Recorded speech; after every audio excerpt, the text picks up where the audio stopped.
please. Well, good evening. Good evening. Good evening. I missed a good one, I guess. Yes, you did. How's Roy and Alex doing? Roy and Alex are doing okay. Roy was having a hard time this morning at first, but he's decided that he knows she would not want him to quit traveling and singing, so he's not going to quit traveling and singing. So Amen. it was a good time. He sang. He did better than what I would have done in that situation. There's no way I could have sung those songs that he did this morning. I mean, he did He Is I Am, Will the Circle Be Unbroken, and then he finished up with I Believe. So, but it was a good time. We had a good service over at Victory Chapel this morning. But I'm glad to be here tonight.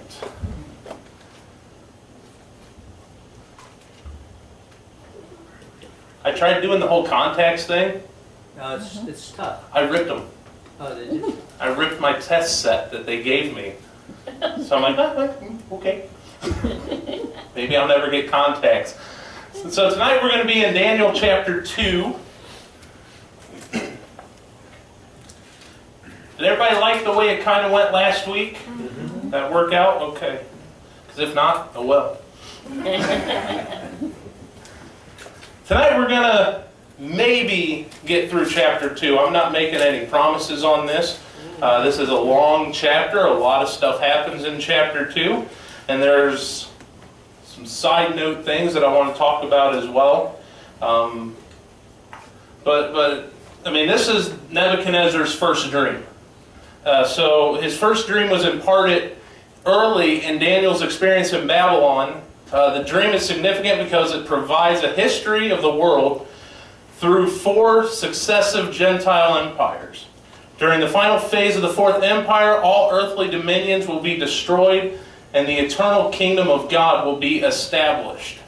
It's kind of your cliff note for what's going to take place throughout this chapter. But if somebody would like to get started, we're going to do it just like last week. If somebody would like to, let's just read verse 1 to start. And in the second year of Nebuchadnezzar dreamed dreams, wherewith his spirit was troubled, and his sleep brake from him. So Nebuchadnezzar had a disturbing dream in his second year. We're talking 603 to 602 BC time frame, for those of you who want to try and keep track of that. Daniel, at this time, is probably still a teenager, and a lot of people put him as this old, Howard-looking prophet.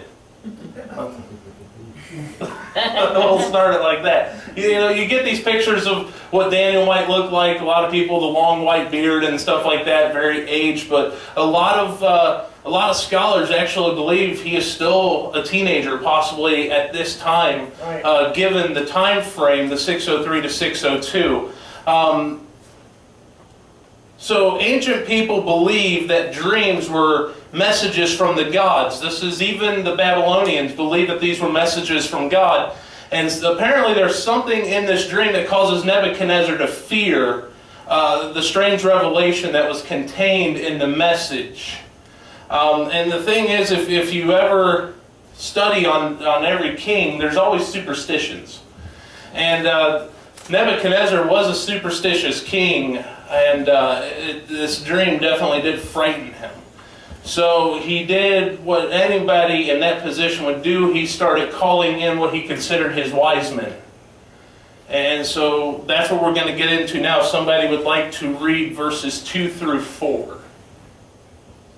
Then the king commanded to call the magicians, and the astrologers, and the sorcerers, and the Chaldeans, for they shew the king his dreams. So they came and stood before the king. And the king said unto them, I have dreamed a dream, and my spirit was troubled to know the dream. Then spake the Chaldeans to the king in Syriac, O king, live forever. Tell thy servants the dream, and we will show the interpretation. Okay, so first off, real important, verse 4. Syriac is just what that is. That's Aramaic. Right. So that's the language that is being spoken. Remember, we kind of talked a little bit last week. There are two different languages in the book of Daniel in the original text. So now we are going to be, if we were looking at this in the original language, we would now be looking at this in Aramaic. Sorcery is a big one here too. And so, what's another term for sorcery? Witchcraft. It's witchcraft. That's exactly right. Nahum, right? Did I get that right? NAH is the abbreviation I wrote down. Haha. Make sure I give you the right book. I wrote it down because that's the way my Bible abbreviates it. Yeah, it's Nahum. Sorry. Nahum chapter 3 verse 4 gives us that the sorcery, which is also called witchcraft, was widespread in the ancient world and was severely denounced in the Old Testament. And there are several different places you can go to for that. Exodus 22 verse 18, Deuteronomy 18 verse 10, Isaiah 47 verse 9 and verse 12, Jeremiah 27 verse 9. Did I go through those too quick? Or did somebody want to read? No, I got the first one. You got the first one. Okay, I'll slow down. So you got Exodus 22. Okay, so Deuteronomy 18 verse 10. Isaiah 47 9.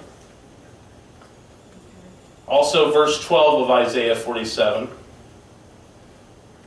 And Jeremiah 27 verse 9 are all different areas throughout the Old Testament where witchcraft was denounced. Now, astrologers is a translation of the Hebrew word usually rendered Chaldeans. The terms magicians and enhancers, we kind of touched on that a little bit. And so the astrologers assured the king that if he would tell them the dream, they would interpret it. Now, soapbox. Here's where I start having problems. Different translations make this read a little differently. Verse 4 says, Then spake the Chaldeans to the king, O king, live forever. Tell thy servants the dream, when we shall shew, my Bible says shew or show, the interpretation. If you were to pick up the NIV translation, this would give the impression that the astrologer spoke to the king in the Aramaic language, which we see that. That is what, where's it at? Syriac. The Syriac is. But, think about this. It also, we begin to get an interpretation that the king is intentionally hiding from. Okay, he's not giving them the dream. Now, there's an argument. Some translations will say that he knew it, just wouldn't proclaim it. Other translations give us the impression of that he absolutely forgot his dream. So we're going to kind of get into that. But the NIV does not actually state that we are in the Aramaic language at this point. That part is completely different. Why? No idea. But you're going to hear me on a soapbox about the dangers of different translations throughout different points through here. Now understand something though. I'm not going to sit up here and say if you use a different translation you're not going to go to heaven. Don't think that. I have more than one translation at home. So do I. So you just have to be careful of things. Are there any questions up to this point? Up to now we've got the interpreters called in, and so now the demand is going to be made. If somebody would like to read verses 5 through 9, this is what is known as the impossible demand. The king answered and said to the Chaldeans, The thing is gone from me. If ye will not make known unto me the dream with the interpretation thereof, ye shall be cut in pieces, and your houses shall be made a dunghill. But if ye shew the dream and the interpretation thereof. Ye shall receive of me gifts and rewards and great honor. Therefore shew me the dream and the interpretation thereof. They answered again and said, Let the king tell his servants the dream, and we will show the interpretation of it. The king answered and said, I know of certainty that ye would gain the time, because ye see the thing is gone from me. But if ye will not make known unto me the dream, there is but one decree for you. For ye have prepared lying and corrupt words to speak before me, till the time be changed. Therefore tell me the dream, and I shall know that ye can shew me the interpretation thereof. Okay, so this is where the argument of the translations begin. Exactly in verse 5, the king tells them, the thing is gone from me. This is where that argument begins, where the KJV is actually one of the few texts that indicates that the king had forgotten the dream. We do that. We dream something. We know it's there, but we have no idea. Somebody might say something that triggers it. My take on that was he sort of slipped his mind, and he knew all the sorcerers and all those guys were trying to give him the best answer they could so they could get on his good side. He didn't want nothing to do with that. Right. I mean, I forget dreams all the time. You know, there are some dreams, I'll tell a funny one. Apparently, some point, right after me and Jenny got married, I had a panic attack while asleep that snakes were after me. I don't remember this ever happening. I think she's making it all up. She also claims that at some point, a different time, that I jumped up and was screaming that the snake is chasing me, and what was my response? Asked you what kind of steak, and you said the kind you eat, and then you went back. So to say people can forget their dreams, Yeah. completely agree with that, because I, to this day, think she makes that whole thing up. Who knows? All right, so back to this. The KJV text indicates that the king had forgotten the dream. Now, most modern translations understand it differently. They actually think that he is intentionally keeping it from them. The wise men understood fully that Nebuchadnezzar, now this is what other translations believe. The wise men understand fully that Nebuchadnezzar had not forgotten the dream because they continued to plead with him. Now, this is where I look at this and go, now hold on. This ain't how I'm reading it. See, when I read this, they're trying to trigger him to remember it. Right. It's not that he's intentionally holding it back. It's that he does not remember this dream. And just like what Howard was saying, sometimes we forget our dreams until a word or something is triggered that makes us remember these things. So that, in my opinion, now that's me talking right now, that's what I think is actually happening here. It's not that he's intentionally holding back. It could be that he actually forgot this dream. And that makes this better. It makes it better if he does forget this dream and that he doesn't intentionally hold it back, because now we truly see the power of God on display. Whenever somebody forgets a dream and has no way to actually influence the answer. And then we see what's going to happen later, and I'm jumping way ahead in this chapter, but we get to see God really on display and how he can really work. The king reiterates too in verse 8, again he says, you see it's gone from me. Yeah. He's telling him, you know I don't remember it, but it still troubles me. So, either way, however, the wise men could tell, wait, hold on, let me back up here. If they can't interpret it, failure to fulfill the king's demand carried a severe penalty. The wise men would be dismembered. Cut up. They would either be cut up, or they would actually be pulled apart. You know, I'm going to get graphic on you, ain't I? If you think this is graphic, wait until we get to Revelation. So it was a severe penalty. And not only that, but their houses would be completely demolished. They would be turned to rubble. You talk about a penalty for getting something wrong. And made a dunghill. Made a dunghill, exactly. Y'all know what a dunghill is? He would wipe out their existence. Yeah. Nothing left of it. Exactly. But on the other hand, if they could interpret the dream, they would receive gifts and reward and great honor. Apparently, Nebuchadnezzar did not hesitate to dispose of his wise men because he felt they were unable to fulfill their duties. So this was actually a pretty standard practice. It was basically one of those things of, if I don't like the answer you're giving me, I'm going to get rid of you type situations. So now, we get another response from his supposed wise men. If somebody would like to read verses 10 and 11.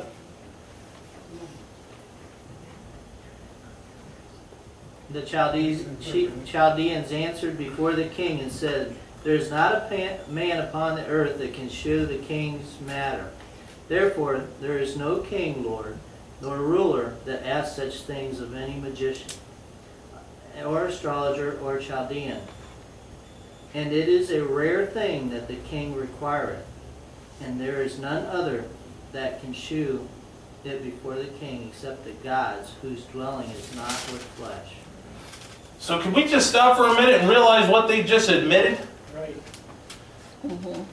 The wise men just admitted to their king that all their previous interpretations were inaccurate and deceptive. That's exactly. Is what just happened here. They just admitted that they don't know what they're doing. Right. The astrologers replied that no person on earth could fulfill the king's request, and they accused Nebuchadnezzar of being unreasonable. And still, only the gods, lowercase g, with the S, only the gods, they declared possessed such knowledge. This was a striking admission, for if only the gods knew the dream, whoever revealed the dream must be in touch with the gods. His wise men just admitted they're not wise at all. So now, because of that, there's a drastic consequence that comes from that. If somebody would like to read 12 and 13. For this cause the king was angry and very furious, and commanded to destroy all the wise men of Babylon. And the decree went forth that the wise men should be slain, and they sought Daniel and his fellows to be slain. What position does Daniel hold in the court right now? Even though he was not directly involved with this, the king was so infuriated that by the astrologer's reply, he ordered that they assemble, or that they all be assembled for a formal execution. This included killing Daniel. Right. And it also included killing the other three. Right. So we just escalated quickly into what was going on. Now, here's a little side note. The Babylonian wise men were famous for sorcery, spells, and astrology. But their magic arts could not help them in their time of need. Neither could their false gods reveal the dream. Only the true God possesses wisdom, power, and salvation. So are there any questions up to this point? Because now we're about ready to get Daniel on the scene. Daniel didn't know nothing about it until the captain of the guards confronted him. Am I? Oh yeah, you're getting ahead. You're getting ahead. He's going to do this a lot, isn't he? Yeah. Yeah. I read it over and over and over and over. Yeah. Next. Get that? So if somebody would like to, we're going to see where Daniel comes in and makes a request. If somebody would like to read verses 14 through 16. Then Daniel answered with counsel and wisdom to Arioch, the captain of the king's guard, which was gone forth to slay the wise men of Babylon. And he answered and said to Arioch, the king's captain, "Why is the decree so hasty from the king?"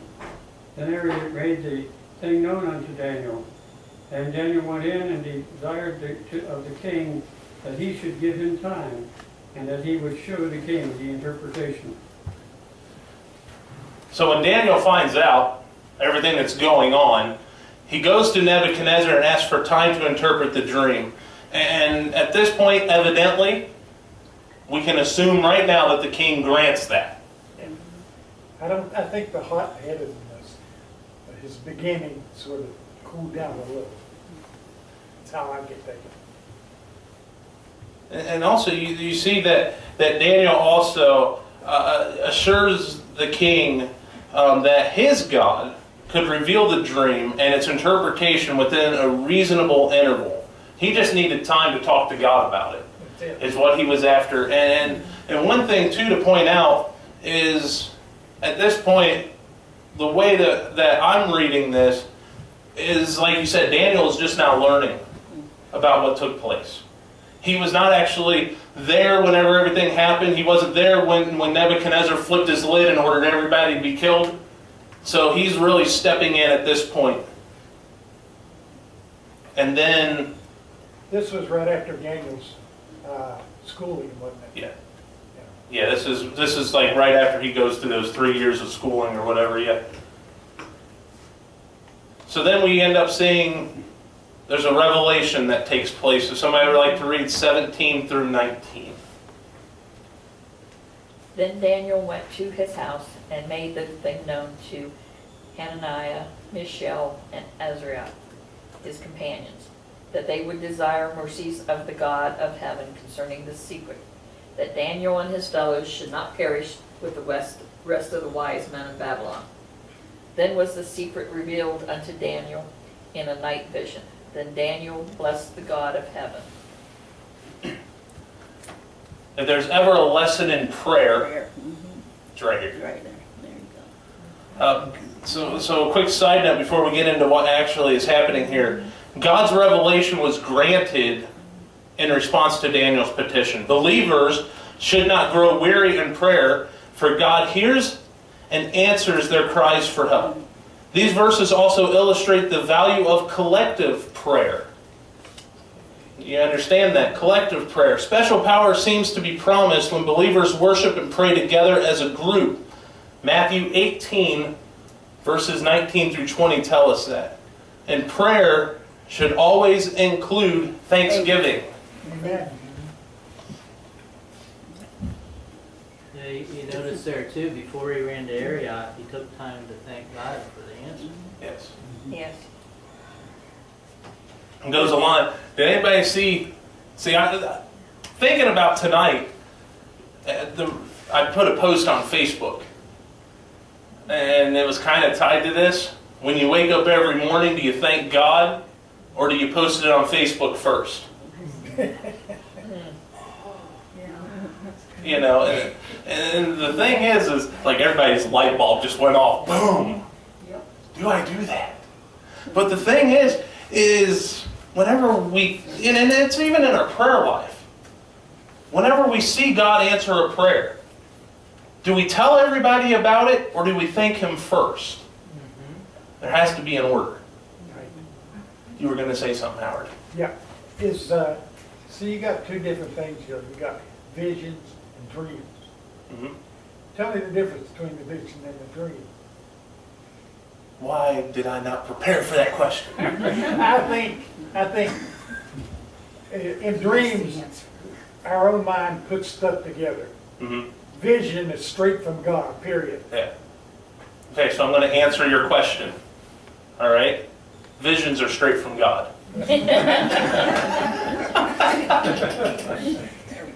Dreams are our subconscious. Yes. Visions are prophetic. Right. Danielle had a vision. Yes. Yeah. See, and there's always been that. I've had several people ask me, do you believe that God will give people visions? Would we Do be anything he wants. would we be sitting here tonight if there was not a vision at some point? Right. You know what I mean?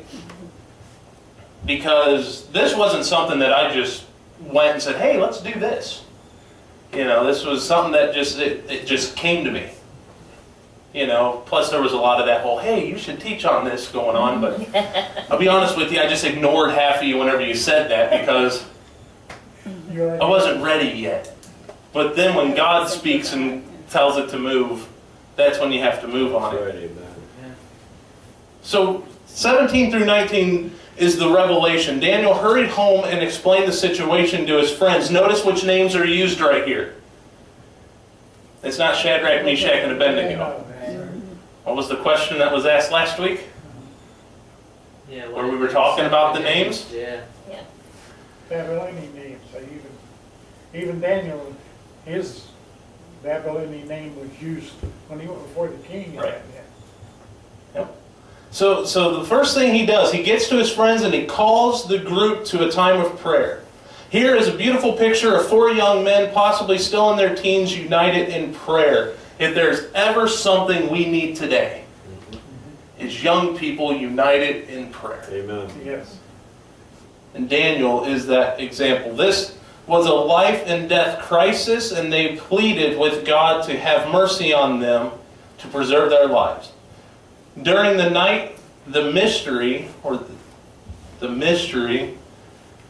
dream and its interpretation was revealed to Daniel in a vision. He praised the Lord for graciously granting his request. He didn't have to. You realize at this point, God didn't have to show him anything? Right. God could have went straight to Nebuchadnezzar. Yes. But God uses Daniel at this point. And there's a thing that I see in there where this really makes me, this is really one of those points where I look at and I go, see, God will use people for a reason. You know, so. He had a plan for Daniel, Yes. and that was the start of it. Now last week, we see here where he's praising God, and it says in verse 19, then the secret was revealed unto Daniel in a vision, or in a night vision, then Daniel blessed the God of heaven. There's a name that right there. And last week we were talking about all the different names that were used. I'm going to try and slow down so I can give you some of them that Daniel uses, because I've got a list. The first one is Lord, and that means sovereign or ruler, which we talked about. That's kind of the theme of this book. Then he also just calls him God, which is the powerful one. Then we see here God of heaven, which if I have to interpret that for you, we got a lot more talking we need to do. At one point, he even calls him God of gods. Right. I mean, he is the greatest God. Later on in this chapter, Daniel refers to him as the Lord of Kings, which shows that he is sovereign over the kings of the earth. He refers to him as the revealer of mysteries, which is the omniscient one.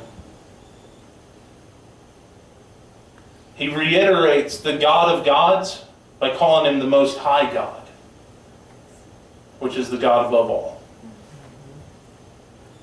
Calls him, not only did he call him the God of heaven, but he called him the King of heaven, meaning he is the ruler over heaven. Then he also called him the Lord of heaven. Called him the living God. Called him the Ancient of Days. If you ever see in your Bible where Lord is capitalized, all 4 letters, that's Yahweh, Right. which means the God who is. And then another word, another phrase that he uses for God is the Prince of Hosts, which means ruler of the saints. I wanted to go through and find those because that was one of the discussions that we had was the different names, and this is just some of them Just some, right. that he uses throughout this. And you'll hear these phrases as we go through. You'll see them, but the one that really stuck out to me whenever I saw, and I never noticed it until I started going through and doing this study again, that when Lord is Yahweh, the whole word is capitalized. Right. I never noticed that until this time through. So I have learned something new going through this. So, does anybody have any questions on anything up to this point? You said revealer of mysteries is what? Revealer of mysteries is the omniscient one.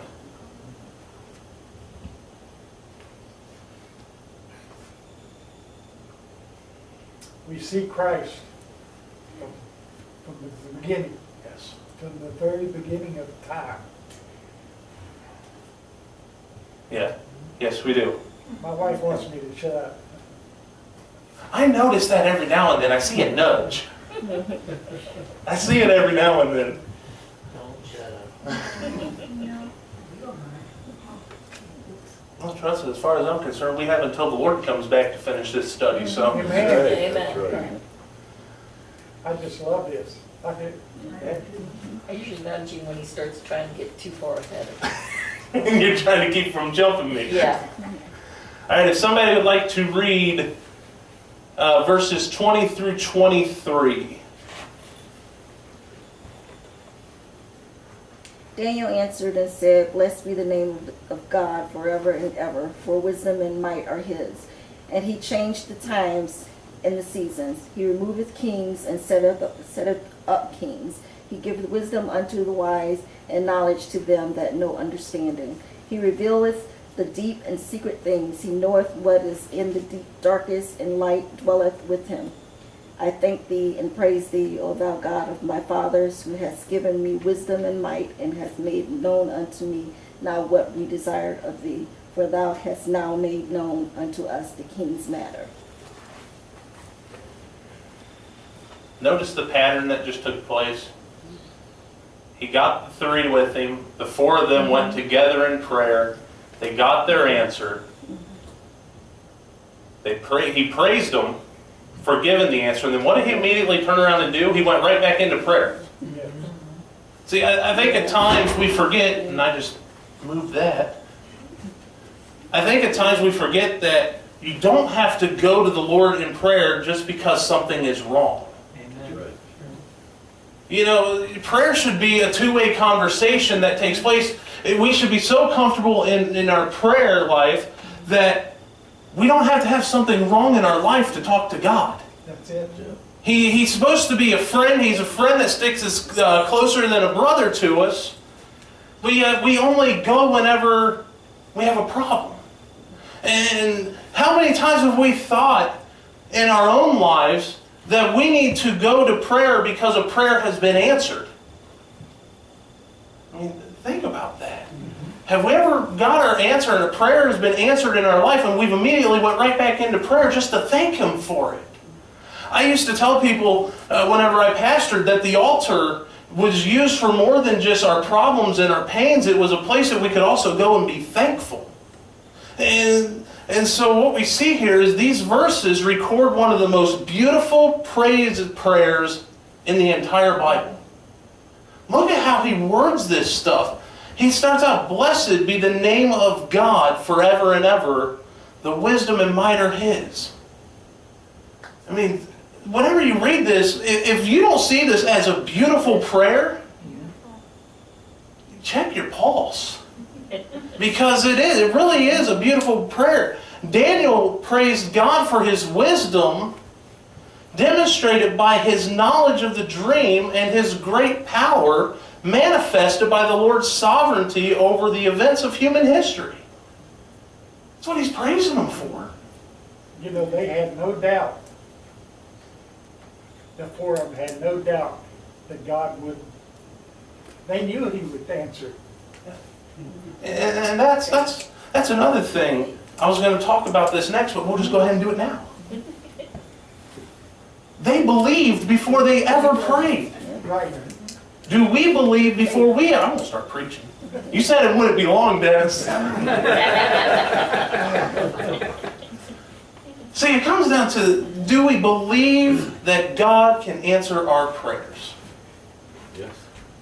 And the answer ought to be yes. I heard a preacher one time, I forget who said it. It was on it was on TV, and sometimes you can never trust the TV preachers. Right. But this guy said something I'll never forget. He was sitting there talking about how we need to trust God in our prayers. And he said, if you do not believe that God can answer your prayer, you are basically calling God a liar. Amen. It's like, ooh. Yeah. What's the reason to pray if you don't believe you can? Exactly. Right. Exactly. I once got in trouble one time because I made the phrase, we were getting ready to anoint somebody, and I said, look, if you don't believe in the power of prayer, you just stay sitting down. And I got in trouble the next week over that. But it's true. Yes. In all honesty, if I've got a major medical condition, I want people that believe in the power of prayer praying for me. Man. Amen. I don't want somebody that goes, oh, well, I think prayer will work. No. I want that person that believes. It's like whenever you sit down and these people go through all these heart surgeries and stuff, and my dad at one point was looking at having valve replacement, and I remember asking the doctor, did you get a C or did you get an A in this? Because I didn't want the one that got a C working on my dad. So it kind of goes along the same line when it comes to prayer life. I want somebody that believes in the power of prayer praying for me. I don't want somebody that's all wishy-washy about it. There you go. I got on a rabbit trail. I want you to look at how this prayer concluded. I thank thee and praise thee, O thou God of my fathers, who has given me wisdom and might, and has made known unto me, now that we, notice I'm stressing certain words here, desired of thee, for thou hast now made known unto us the king's matter. This prayer concluded on a very personal note. Very personal. I, my, me, we, us. The change from he to the more personal second person you when talking about God. Is your prayer life personal whenever it comes to be talking to God? Do you refer to Him in that second person of you? Or are you more hung up on He? It's those little things that grow our prayer life. We have to think on the beginning. He talked to us. He talked to Adam, like he talked to your son. Yes. I always laugh about whenever Adam and Eve, right after the fall, and God goes through the garden. And what's He doing? He's calling out to Adam, Adam, where are you? Adam, where are you? Now, I know my God. He knew right where He was the entire time. That's right. He was trying to get Adam on a more personal level at that point. And there's nothing wrong with there's nothing wrong in church saying He's my God. Right. Understand that. Because I can call Him my God, but He is your God as well. Right. So whenever we do that, we just make it more and more personal. And shouldn't it be personal? We need to... rabbit trail, here we go. Is this sad when I know the rabbit trails are coming? We need to get to that personal level. We shouldn't look at this as Christianity. We shouldn't look at this as religion. It has to be a personal relationship. And that's how we should look at our relationship with Jesus. It has to be personal. So whenever we go to prayer, it has to become personal. And when it becomes personal, you can see your faith will begin to grow. Because shouldn't our faith constantly be growing? Amen. Or we should never get stagnant in our faith. It always has to grow. And where does that begin? It begins with our prayer life. If we truly believe that God can answer our prayers, we will see things begin to move. So now, after all this, Daniel thanks God, goes back into prayer to thank Him even more. Now it leads up to his appearance before the king. And if somebody would like to read verses 24 through 30, we'll touch on his appearance.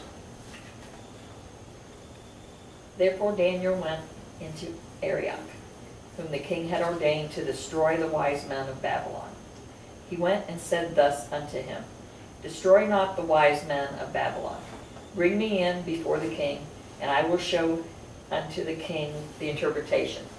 Then Arioch brought Daniel in before the king in haste, and said thus unto him, I have found a man of the captives of Judah that will make known unto the king the interpretation.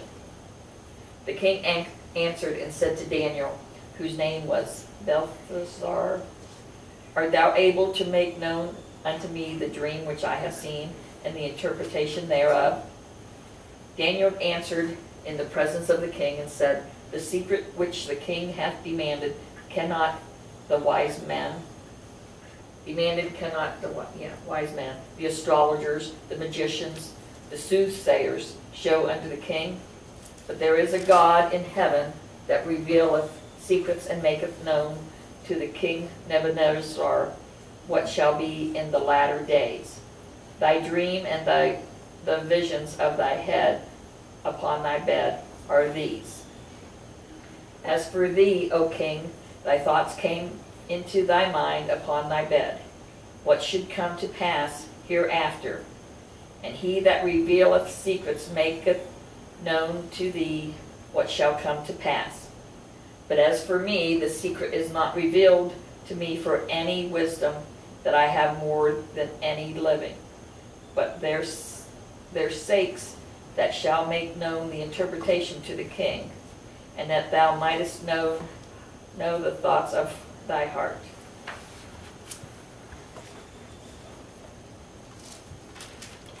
Back up for a second and look at verse 27. So the king is all excited because Daniel can interpret the dream.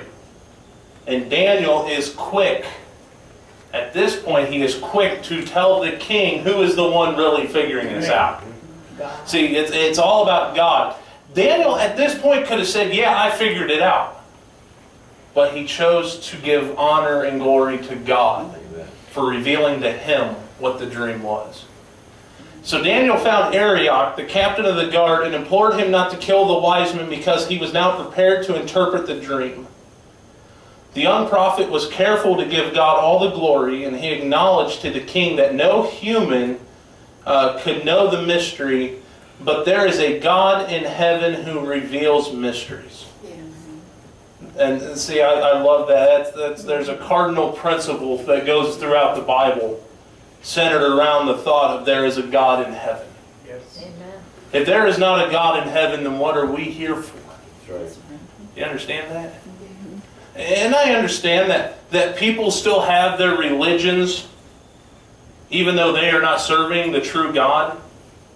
But there's a difference when you're serving the true God. Amen. Because now life has a purpose, and you know what that purpose is supposed to be in your life. Now we see here in verse 28, it says there is a God in heaven, and he maketh known to the king Nebuchadnezzar what shall be in the latter days. Thy dream and the visions of these upon thy head, or of thy head upon thy bed. And see, here we see, do I have the right verse written down? Yeah, verse 27, we get that introduction to the word soothsayers. Sorry, it was verse 27. We get that, we're introduced to that term soothsayers. And this is a person who is reputedly, there we go, I wrote it down and can't even pronounce it, reputably able to determine another's fate. That's a soothsayer, someone that can determine someone else's fate. Fortune teller may well capture the idea, but soothsayer just seems to represent it a whole lot better. Yeah. Nebuchadnezzar did not realize the significance of the dream, but God had granted him an amazing preview of the future events, the days to come. He was going to finally get a glimpse into the future. Now, does anybody have any questions or anything up until this point? Because this is where we are going to stop for the week. You know, Nebuchadnezzar, he was a king of the all-known world there. He's a power. Mm-hmm. And no doubt, to govern that, he had many thoughts about what's going on. And he has men that was brilliant that tried to tell him what's what there. There's none that could. That was the best thing I ever saw, where he had to be told, but more than just man. That's what it was. More than man could know. You couldn't figure it out if you don't know it, what he's talking about. And Daniel went to the source of all things. I go back to God, who in the beginning there was nothing but him. Just him. Yeah. It wouldn't know us, know nothing. And all fell in line because of him. Yeah. And that's all you had, like I said, all you have to do is believe strong enough in your heart. And I don't want to get ahead of you here. Yeah. The Hebrew children, but you have to be strong in the heart. The things will be revealed to you. I Yeah. believe that. I believe that. I say it and then cast it away from my mind because it's going to happen.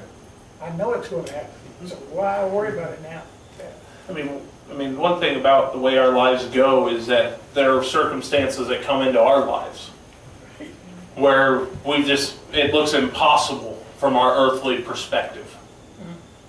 There are just some things that we cannot figure it out, but whenever you go all the way back to the beginning, no matter what our problem is, if God can create all this in 6 days and then take a break and rest up on day 7, he can handle any problem that I have. If his son can go to a cross with the weight of the world on him, die, and come back in 3 days, there's nothing that God cannot handle. That's right. And so we really have to look into that, and we have to hold on to that phrase, there is a God in heaven. Because if we lose sight of that, then yeah, things will become impossible. Things will become harder to do. But whenever you hold on to that God, the God in heaven, remember that he can solve unsolvable problems. Are unsolvable problems. Understand that. It's not that God looks at stuff unsolvable. We look at it as it's unsolvable. God has the solution. Moses, when God wanted him to go down and bring Israelites out, that's impossible. Yeah. He said that was impossible for me. And he asked, what should, if somebody asked me, what would you call you? What would you want to be called? He said, I am. Yeah. In other words, there is nothing that he isn't. That's the thing, that's the word, that's the name that God to me is the most powerful thing, because he's everything. That's He right. created it all, We were talking about this morning, that if we don't praise him, the rocks will cry out. Yeah. Because there is. Yep. Yes. He created everything. I am. Whatever you are, whatever you're going through, I created am. it, I can fix it. Yep. But you gotta have faith. Yes. Amen, yep. That's exactly right. All right, so we're going to stop here. We will pick up beginning in verse 31 next week. That is when the dream is revealed. And I knew we weren't going to make it all the way through this chapter tonight. Because there is a lot, and there's even more whenever we start getting into the next portion of this chapter, the second half, the back half of it really, once that dream is revealed. And a lot of people view this as one of the most amazing prophecies in all of the Bible, is what we're going to be, is revealed in the second half of this. But like last week, what we want to do is we want to end by taking a prayer request, and then also stressing the part of, look, just because music doesn't play or anything like that, if your problem is that big, just come to this altar. That's right. You don't even have to be big. Yeah. Well, in your mind, but if there's any reason that you feel that you need to be up here, just come up here and we'll gather around, we'll pray. Amen, yes, we will. Yes. But we will also take up any prayer needs tonight, so if anybody has one. Continue prayers for Kathy and I, for our sons, grandchildren, family, lost loved ones. Just be a prayer for this teaching Yes. period. Yep. Love it. Love it. Our daughter Donna, appreciate her, she's been sick for over a month now. We ended up taking her to stat care today. There's different things wrong, they don't know all of what's wrong, so let's go to like 2 or 3 different doctors, different things, see what's going on. Continue to remember the Great House family, Brother Roy,